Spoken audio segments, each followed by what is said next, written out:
বর্তমানে ইন্ডিয়া এবং পাকিস্তানের মধ্যে যে একটা ঝামেলা চলতেছে এইটা তো এখন পুরো বিশ্বই জানে। এবং এই ঝামেলায় এখনো অবধি সবচাইতে বেশি ক্ষতিগ্রস্ত হয়েছে এই দুইটা দেশেরই চলমান ক্রিকেট লিগ, আইপিএল এবং পিএসএল। দেখুন ভাই, মানুষ হিসেবে পৃথিবীর প্রত্যেকটা মানুষের নিরাপত্তা আমি চাই। তবে আইপিএল এ যেহেতু এবার বাংলাদেশের কোনো ক্রিকেটার নেই, তাই আইপিএল নিয়ে আমার খুব একটা মাথা ব্যথাও নেই। তবে পিএসএল এ কিন্তু বাংলাদেশের সেরা দুইজন উদীয়মান খেলোয়াড় রয়েছে, রিশাদ হোসাইন এবং নাহিদ রানা।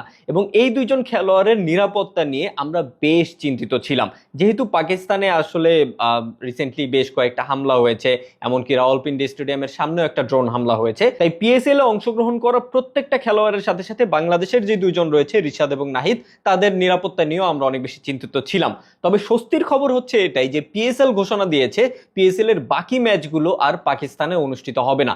বাকি ম্যাচগুলো অনুষ্ঠিত হবে ইউনাইটেড আরব আমিরাত অথবা দুবাইতে। এবং এটা অবশ্যই পিএসএল অংশগ্রহণ করা দেশি বিদেশি সকল খেলোয়াড়ের সাথে বাংলাদেশের দুইজন খেলোয়াড়ের জন্য বেশ স্বস্তির একটা খবর, এবং আমাদের জন্য বাংলাদেশের ক্রিকেট দর্শকদের জন্য এটা বেশ স্বস্তির একটা খবর। এবং ব্যক্তিগতভাবে আমি এটা আশা করছি যে আইপিএলও ঠিক এমনই কোনো একটা সিদ্ধান্ত নিবে, যেহেতু আইপিএলও পৃথিবীর সেরা খেলোয়াড়রা অংশগ্রহণ করে এবং তাদের নিরাপত্তা নিয়েও আসলে আইপিএল এর ভাবা উচিত।